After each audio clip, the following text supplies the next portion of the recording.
Graças a Deus. A graça e a paz de nosso Senhor e Salvador Jesus Cristo.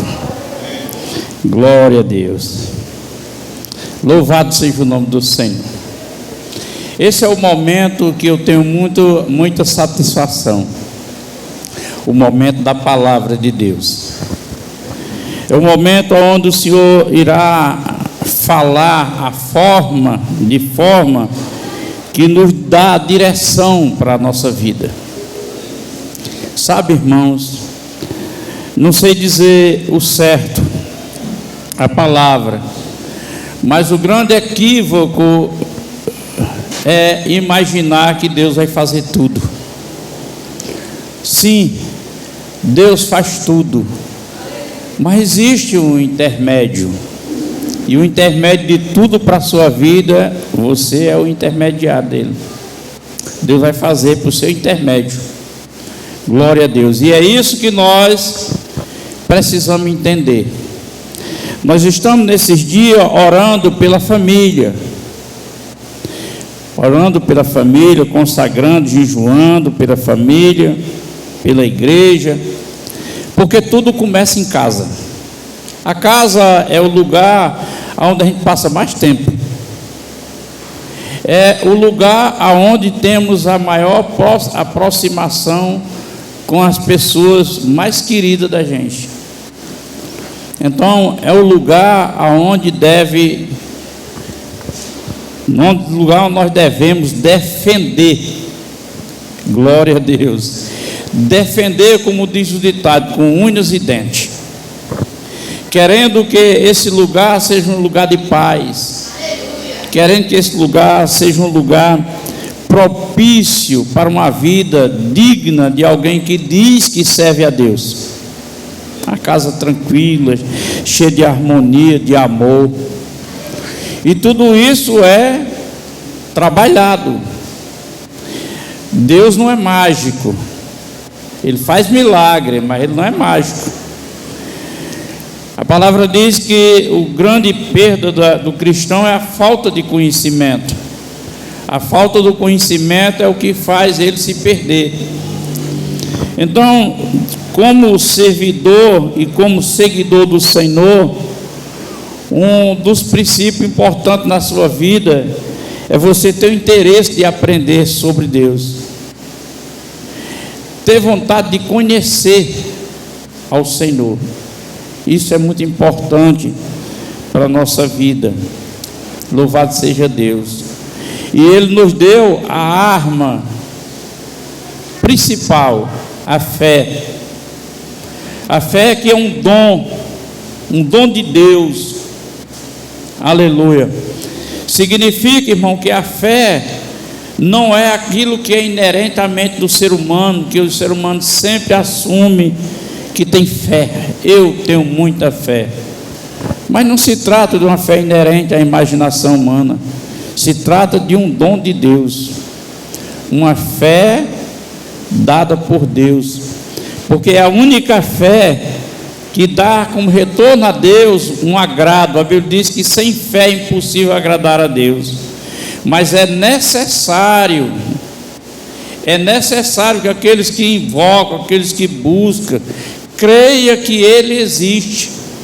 Não parece uma coisa muito óbvia a gente dizer que crê em Deus, mas por que a Bíblia faz menção que você crê que Ele existe, que há uma existência? Aleluia.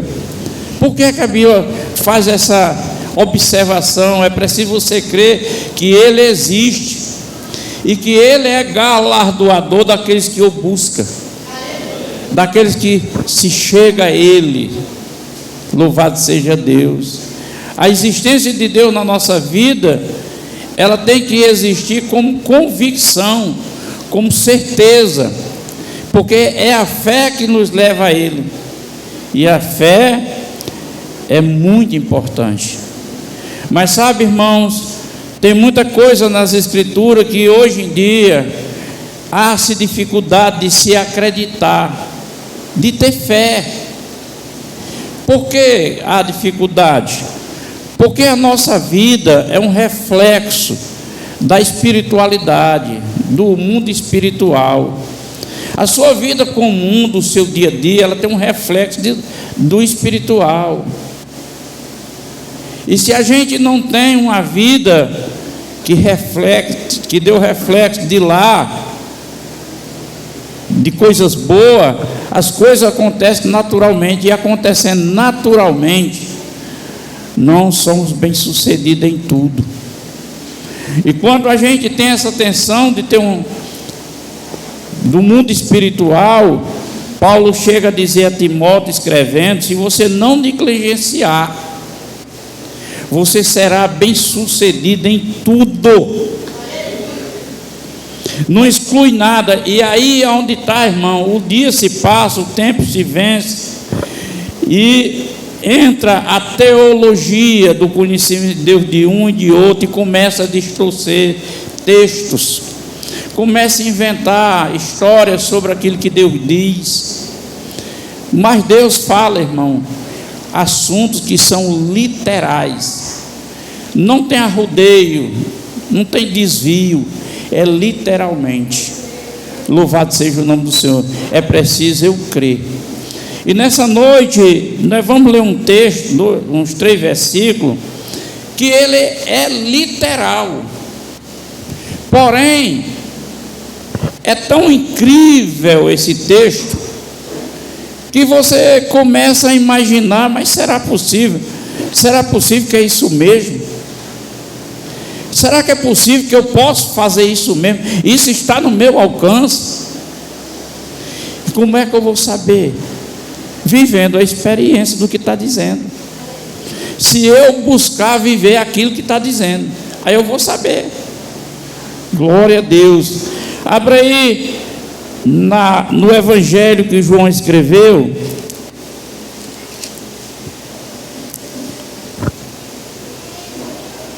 Evangelho que João escreveu. Glória a Deus.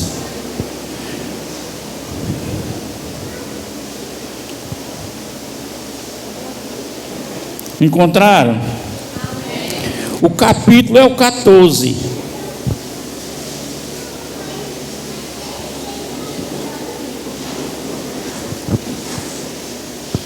Abra sua Bíblia aí no capítulo 14 e deixa eu fazer uma oração. Senhor meu Deus e meu Pai, nosso Pai Celeste, estamos aqui diante do Senhor. Eu tenho a certeza, Senhor Jesus, que pelo Teu Espírito aqui está o Senhor também. E o Senhor não veio apenas como um passageiro, um visitante. Não. O Senhor em nós tem morada definida, meu Pai. E eu peço a Tua ajuda para aquilo que nós vamos ouvir nessa noite,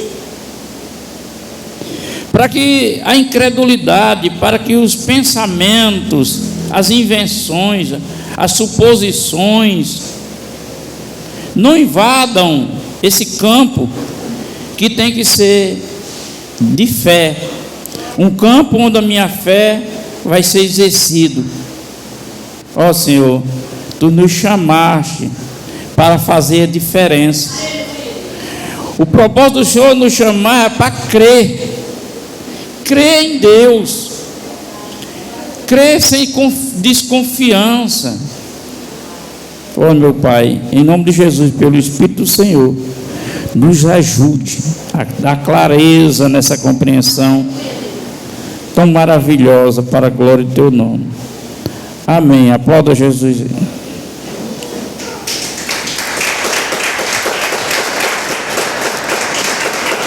Glória a Deus. João 14, 12.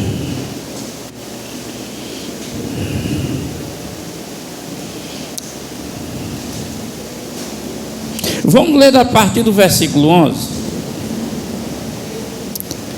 Crede-me que estou no Pai, e o Pai em mim.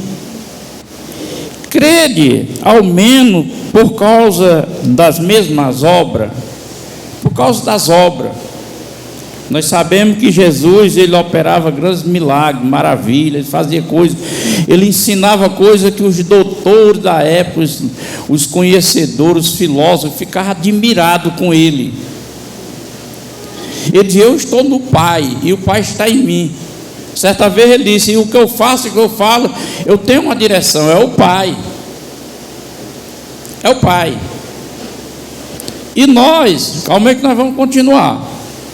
E nós também temos a mesma condição. Nós aceitamos Jesus, e o Pai, Deus, veio habitar em nós. Agora, o que eu preciso é ter essa consciência e agir sobre ela, desfazer esse sentimento do que eu sou na minha natureza carnal, aleluia, mas ter a certeza que agora eu sou uma nova criatura, que as coisas vão acontecer porque Deus está comigo, porque eu posso enfrentar, porque Deus está comigo. Nós entendemos, irmão, parte das Escrituras e vemos, aleluia, porque muitas das vezes, irmãos, alguém que é crente, alguém que participa às vezes da igreja, eles não são bem sucedidos em algumas coisas. Aí ele interfere na minha vida e na sua vida, com o infortúnio dele, com aquilo que não deu certo. Ele intervém querendo convencer que para nós também não dá certo.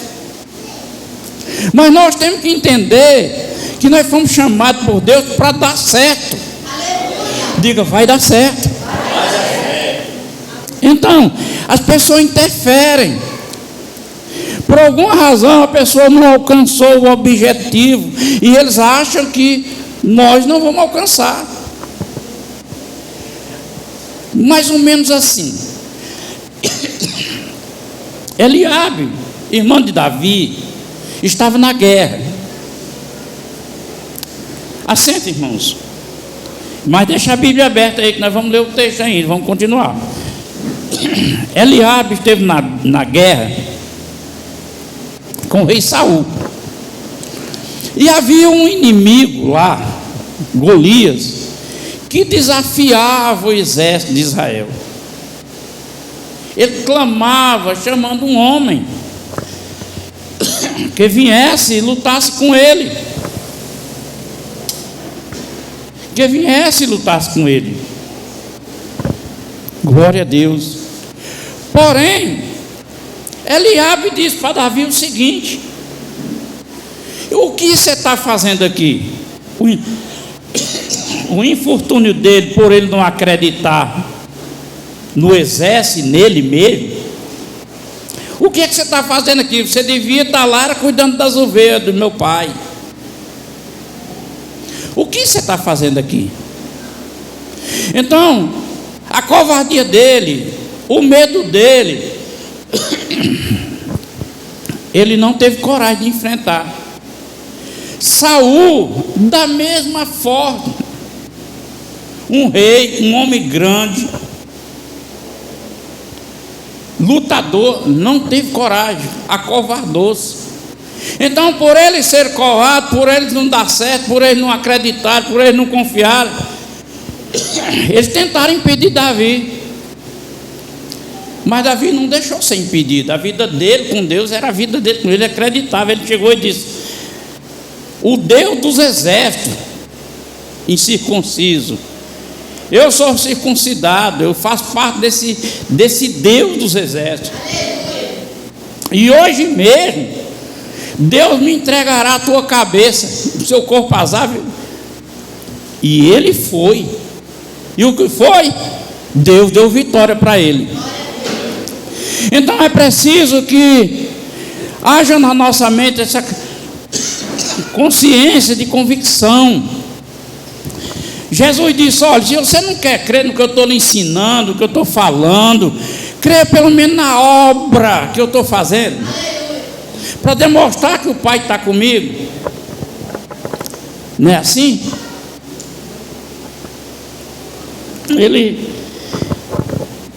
Então, algumas pessoas, elas tentam nos convencer. E a falta de conhecimento da igreja, de alguns irmãos, de uma pessoa, se deixa se levar para intrometimento do outro. Ele se deixa se levar. Se deixa se levar, sim. Então Jesus continua aqui no 12. Veja bem, irmãos, que bênção que Jesus está falando. Na verdade, vos digo que aquele que crê em mim também fará as obras que eu faço, e as fará maior do que esta, porque eu vou para o Pai. O que Jesus está dizendo? Que Deus agora não vai utilizar ele. Não vai usar ele porque ele vai para o Pai. Ele vai usar eu, vai usar você e você. Mas é uma coisa que é no âmbito espiritual para a gente ter essa convicção. Porque quando olho para o olho natural, eu fazer igual a Jesus, aí o olhar para o Jesus que hoje nós temos na história como Jesus, o Filho de Deus, o Deus Todo-Poderoso, aí você faz essa avaliação e se diminui. E ele dizendo que você está prontinho para fazer as mesmas coisas. Para fazer as mesmas coisas que ele. Mas o que eu preciso, pastor, para eu fazer? Crer. Ele diz, creia pelo menos. Mas se eu perguntar, você crê? Creio. E por que quando chega na hora, você não age como quem crê? Vocês estão entendendo, irmãos? Então, Deus nos chamou e nos deu algo valioso, que é a fé, para fazer a diferença. Uma diferença, como nós estamos lutando pela família, uma fé que vai fazer a diferença diante da minha família, para os de fora ver que minha família tem uma defesa do alto. É preciso. Aí ele diz mais, olha. E tudo quanto pedires em meu nome o farei, para que o Pai seja glorificado no Filho. Não parece uma controvérsia, irmão, da nossa vida com a história que Jesus está dizendo? Porque tudo que nós utilizamos é o nome de Jesus, em nome de Jesus, em nome de Jesus. E até para compafiar dos crentes pedem em nome de Jesus, em nome de Jesus. Até para receber um cartão de crédito que o banco está oferecendo uma bomba na mão da pessoa, em nome de Jesus vai dar certo esse cartão chegando. Eles não pedem em nome de Jesus. Agora, irmão, por que tantas coisas que a gente pede em nome de Jesus, por que não acontecem? É porque a palavra não é verdadeira. Se ele diz em verdade eu vos digo. Quer dizer, ele afirma, estou dizendo uma verdade sobre verdade. É porque com Deus, irmão, tudo tem um sentido, tem um propósito. Isso, para se cumprir na nossa vida, é preciso a gente entender. Ele diz no 13 e no 14: e se pedir alguma coisa em meu nome, eu o farei. Olha ele confirmando: se pedir eu vou dar, se pedir eu vou fazer. Quer dizer, uma coisa ele dá, uma coisa ele faz. Tem coisa que ele vai fazer e tem coisa que eu tenho que pedir. O que eu peço é algo provavelmente que eu tenho que fazer, mas o que ele faz eu não preciso fazer, eu só tenho que pedir. Por exemplo, um milagre. Vamos orar pelo milagre. Orar pelo milagre é eu pedir, porque quem faz é Ele.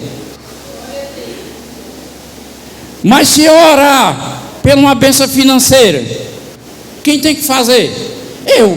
Tenho que trabalhar, tenho que ter ideias, tenho que botar para funcionar o meu dinheiro, para render, para ganhar.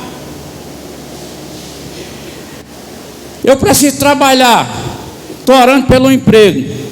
Quem é que tem que fazer? Eu. Tenho que sair atrás, concorrer com uma ruma de gente numa fila, entregar currículo. Não é assim? Por que isso, pastor? Capítulo 15, ele explica muito bem essa associação, irmão. Capítulo 15, 7. Se você estiver em mim, e a minha palavra estiver em vós. Se você estiver em mim, e a minha palavra estiver, se vós estiver em mim, as minhas palavras estiverem em vós, pedirei tudo o que quiser, e vos será feito. Aí que está a associação. Então nós precisamos utilizar a nossa fé pelo conhecimento, irmão, de Deus. Tudo quanto pedir em meu nome, isso aí vai ser feito. Se você estiver em mim. Jesus é o quê? O verbo. Jesus é o quê? É a palavra. Não é apenas eu ser crente, eu preciso ter a palavra dele em mim. Aleluia. Não é o fato de eu ser crente, que é aí que as pessoas têm uma vida de ilusão. Se você estiver em mim, as minhas palavras estiverem, se você é crente, mas você tem as minhas palavras em você, para que é que as palavras têm que estar em nós? Para nós obedecer. E muitas pessoas não querem obedecer, irmão. Não quer viver a obediência. Então, como ele diz que a palavra estiver em mim, vamos entender qual é a palavra que está em mim. Eu não sou crente em Jesus. Você não é crente em Jesus. Você não aceitou Jesus. Ele não é Salvador. Ele não é Senhor. Pois então, a palavra em mim, que eu declaro a vontade de Deus para a minha vida. Jesus disse: eu faço, eu escuto e faço. Eu falo, eu escuto e falo. Porque era a vontade de Deus para ele fazer.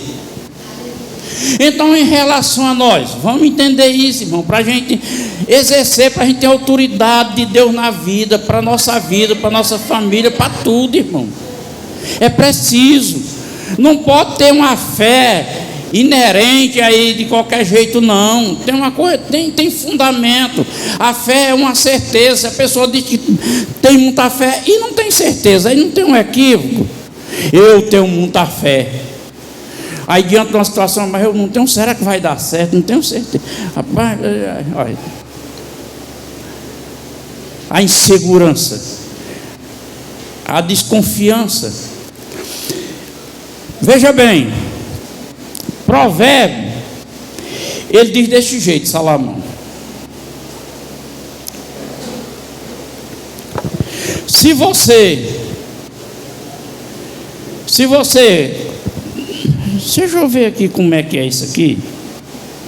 Deixa eu encontrar aqui, que eu não estou lembrado nem onde é. Veio na mente aqui. Glória a Deus. Deixa eu, é rapidinho aqui. Glória a Deus. É maravilhoso. Se for onde eu estou pensando. Glória a Deus. Pronto. 18 e 21 do Provérbio. Olha o que ele diz: a morte e a vida estão no poder da língua, da palavra. E aquele que ama comerá o seu fruto. Eu estou em Jesus e a palavra está em mim. É eu amar. Aqui, olha. Aquele que ama comerá. Amar a palavra. Eu amo a palavra. Eu tenho certeza que isso funciona na minha vida. Então você começa a declarar. Você declara a paz no seu lar. Você amanhece o dia já dizendo: em nome de Jesus, hoje vai ser um dia de paz. Em nome de Jesus, hoje vai ser um dia de bonança. Porque ainda que suja alguma coisa no dia a dia, você está debaixo de uma declaração que é uma promessa de Deus na sua vida, que Ele disse que você tinha que fazer, e você está fazendo. Você está fazendo, você está declarando. Esse meu filho vai ser um pastor. Eu vejo testemunho de pessoas dizendo que a mãe dizia: meu filho cachaceiro, você não é cachaceiro não, você é um pastor. Essa minha filha que era do ramo aí da prostituição, você vai ser uma mulher de Deus. Você começa a declarar, porque a vida e a morte nós podemos matar. Lá em Mateus ele diz que nós, o fruto dos nossos lábios, ela condena e absolve. Tem poder de condenar e tem poder de absolver. E muitos de nós estão condenando, irmãos. Nós estamos condenando a nossa saúde, nós estamos condenando a nossa vida, nós estamos condenando a nossa família, nós estamos condenando nossos filhos, porque não aprendemos a falar a linguagem do céu. A linguagem do céu, a Bíblia diz que Moisés via como que já existisse. Ele via como já que existisse. A linguagem do céu é trazer a existência. E a gente não sabe falar, a gente não aprende a declarar, a profetizar em nosso favor, a repreender o mal, a resistir pela fé. Eu já orei muito, não aconteceu nada. Pois continua orando, irmão. Resista pela fé. Tem que resistir. O diabo é uma pessoa que ele se aproxima de nós, e ele não pode alcançar o nosso coração, aí ele vê as nossas ações, e ele influencia. E é onde entra a sabedoria divina, é onde entra a palavra da eternidade, é onde entra o poder de Deus. A minha confissão de fé está repreendido, Satanás. Está repreendido. Ele diz: a vida e a morte estão no poder. A vida e a morte e a vida estão no poder da língua, e aquele que ama comerá o seu fruto. Aprenda a falar coisa boa. Essa porqueira, essa droga, e começa a murmurar, irmão. Tem que ser feliz no Senhor. Aleluia. Tem que haver uma alegria, uma satisfação para ser de Jesus. Eu sou de Jesus, eu enfrento qualquer coisa, porque Ele está comigo. Eu não tenho medo, porque eu não temerei mal algum. Ainda tem crente que tem medo de quebranto, de mal palavra. Mal nenhum alcançará, chegará à minha tenda. Aleluia. Demônios que vêm, ele vem pelo caminho, mas pelo nome de Jesus ele vai correr por certo. Você tem que aprender, irmão, a falar. A igreja os crentes não sabem, irmão, declarar nada. Os crentes, desculpa a palavra, é bobinhos. Na ilusão: eu sou de Jesus. Por que é que tanto crente se desvia, gente? Essa semana eu vi uma estatística aqui de Tabuleiro, de um irmão comentando, que em Tabuleiro tem quase 5.000 desviados. Quer dizer, o dobro dos crentes que tem vigente. Por que tem mais desviado do que crente, irmão? Por que a pessoa se desviou? Porque aceitou Jesus para viver uma fantasia. Ele aceitou um Jesus que é um Deus que ele não sabe quem é. Ele não tem interesse de viver para ele, de viver com ele. Ele não tem interesse, ele é crente. E como crente, ele não aguenta a pressa não. Ele cai, ele não aguenta. Ó, veja bem, olha. Aqui em Provérbios 23:7, assim, porque como imaginou a sua alma, assim o é. Como imaginou a sua alma, a sua razão, como a sua razão imaginou, assim o é. É para ser deixado. Olha, o cego de Jericó, ele estava no caminho, e Jesus perguntou para ele: o que você quer que eu faça? Eu quero ver. Qual foi a resposta de Jesus? Veja, seja feito como você quer. Não é que você quer? Então veja. Aleluia, glória a Deus. A mulher cananeia, ele voltou para ela e disse: grande é a tua fé, vá em paz e seja feito conforme o teu querer. Seja feito conforme. Ah, meu Deus, será que Deus quer? Ah, meu Deus, se for da vontade de Deus.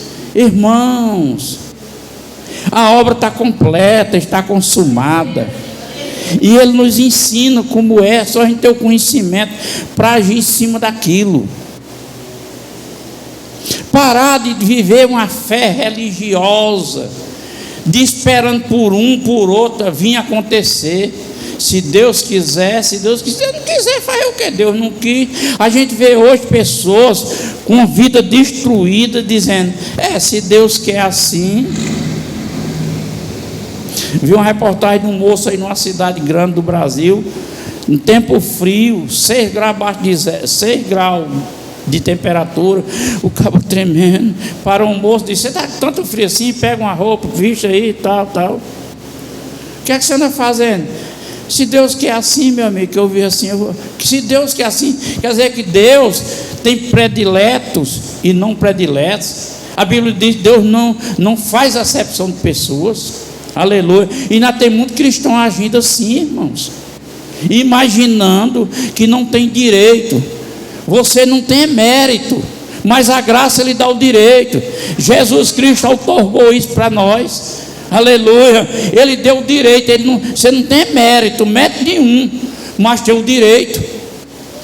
Muitas pessoas não resistem doenças, fica sofrendo sem lutar, porque se Deus não entende. A Bíblia diz que Jesus, pelas pisaduras dele, ele foi curado. Jesus ia levar aquele montão de chibatada, ficar todo arrebentado para você se curar. Não tem que entender isso. Então a fé, ela tem que alcançar essa compreensão. Aleluia. Para que eu me levante e resista. Eu não sei quanto dia vai levar. Está repreendido, Satanás, em nome de Jesus. Espírito que trouxe isso, trouxe aquilo, demônio. Não, eu tenho medo de dizer que tem um demônio. Pois você tem. Se está passando alguma coisa espiritual, é um demônio. Você deu lugar a ele e veio. Então tem que se levantar. Tem gente que não muda. É hoje, é amanhã, é depois, é do mesmo jeito, não muda o pensamento, não muda. É o quê? É um demônio. É um demônio. É um principado que não deixa você compreender, para que haja mudança, para você viver a boa e perfeita e agradável vontade de Deus. Você não vai viver se não se livrar dele. Mas aí, imaginar que o que está acontecendo tem um capeta, É muito difícil, justamente. Porque ele lhe convence, como eu entrei dizendo, a teologia muda. Eu lembro de um homem e de uma mulher, crente, que desconsiderou isso aqui de João. Se fosse desse jeito era muito bom, Deus me dá tudo que eu quero, então eu moro ali, daqui para cá. Eu quero um helicóptero. E você acha que Deus não é capaz de dar um helicóptero? Só que helicóptero não é ação de milagre. Helicóptero é ação de economia. Você tem que buscar em Deus para você chegar ao ponto de ter economia, de ter um helicóptero, dizer assim: Deus me fez prosperar e eu comprei o helicóptero. É essa a razão que a pessoa tem a compreensão. Não, tá vendo? Deus vai. Ouvi um pregador dizendo: gente, eu estou lendo esse texto aqui, mas esse texto não é desse jeito aqui não. Deus me dá tudo que eu quiser, mas vale, então nesse ponto não. Já pensou, Deus me dá tudo que eu quero? Aí nesse dia estava neblinando, e era uma comunidade, e ele tinha chegado de bicicleta. Já pensou? Deus dá tudo, aí eu chegar, eu podendo ter um carro bem fechadinho, bem, vim com minha família. Aí nós veio na chuva, não estava vendo, se fosse assim era muito bom. Porque ele não entende que o carro trata de assunto econômico. E muitas vezes, no assunto econômico, naquilo que a Bíblia diz para ser fiel, que é nas contribuições, o cabo se nega. Começa e deixa, inicia e para. E a Bíblia diz que tem que ser fiel até o fim. Aleluia. Aí não muda, irmão. Porque a Bíblia é a palavra de Deus, está dizendo que é desse jeito. Se eu for chamado para crer e eu não consigo crer, é perda de tempo. É perda de tempo. Não tem acordo. Não tem acordo. Vou ser fiel. Vou entregar e vou. Hebreus capítulo 7 diz assim, olha só,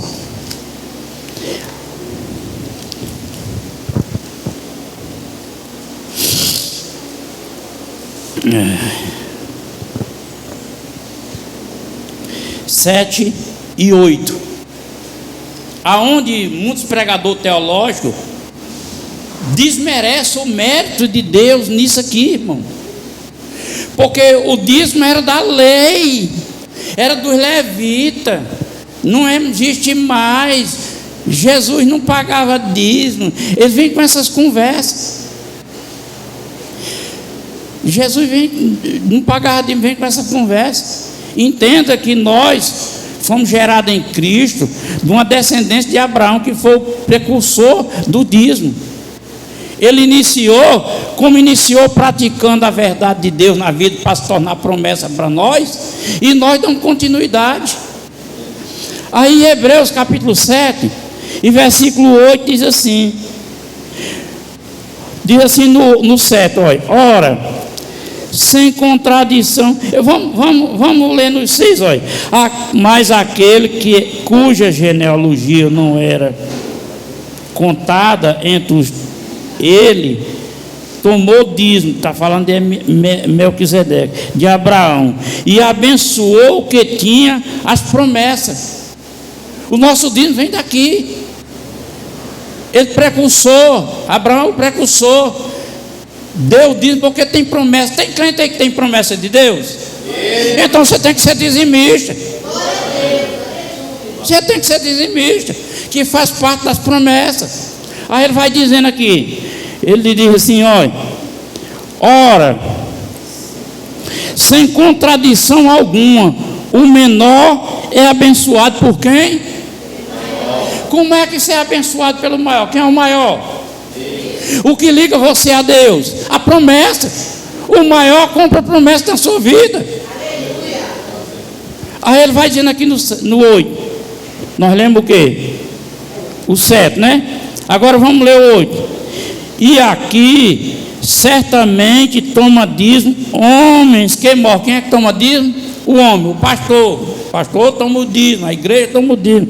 Nós que morremos ali, aonde é ali? Olha só, ali, porém, aquele que testifica, vive. O que está ordenando, vive. Você está entregando aqui, você é besta, está dando para a igreja o que você tem, o pastor usufruindo, e você quer nem saber, irmão. Quem vai me recompensar não é o pastor, não. Quem vai recompensar é aquele que morreu e ressuscitou e vive e testifica. É Ele o cumpridor da promessa em mim. É isso, irmão.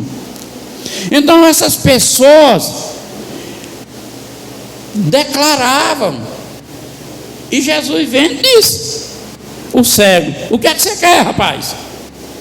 Ah, Jesus, eu quero ver. Pois veja, aconteça como você quer. A bênção está liberada, irmão. Não é para nós ficar no mimimi, não. É partir para cima, fazer se cumprir a palavra em nós. Orar. Oração. Oro e uma atitude de ação. Ah, eu tenho orado tanto. Tem. Eu tenho pedido tanto a Deus. E tem. Oração.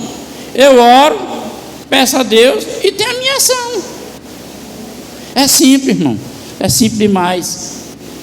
Glória a Deus. Então Jesus, ele diz no 11:14 do Evangelho de João: crede que eu estou no Pai e o Pai está em mim.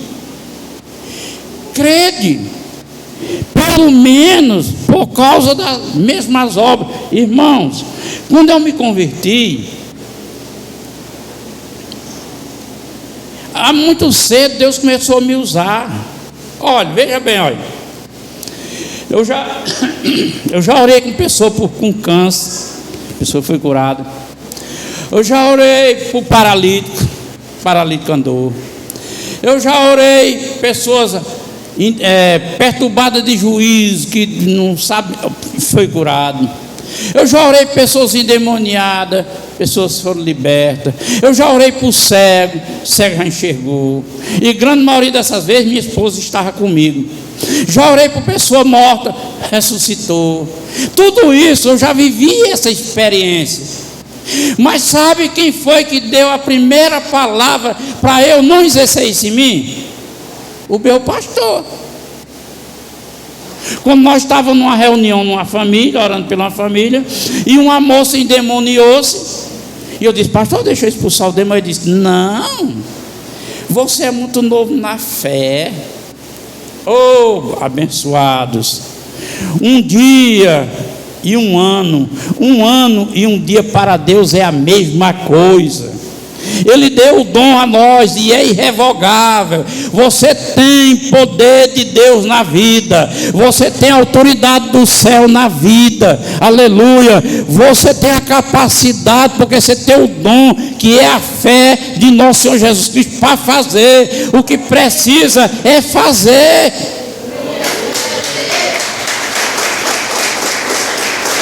O pastor foi o primeiro a dizer: você é muito novo. Quer dizer,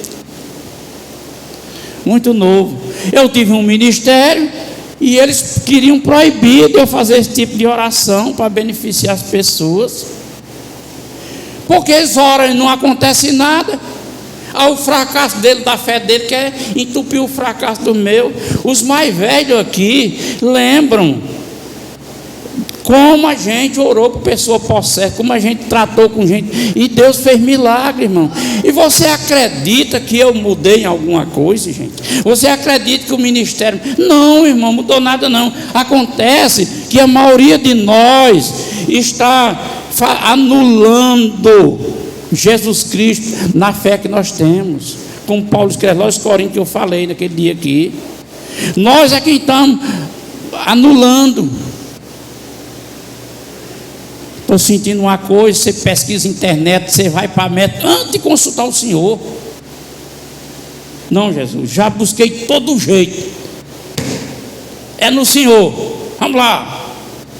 Aí entrega-se, ora, jejum, consagra, pede a Ele, pisa, pinota, cai no chão, se deita, rola, planta bananeira, não quero nem saber como é que vai ser feito, eu quero saber se a ação do céu me alcança.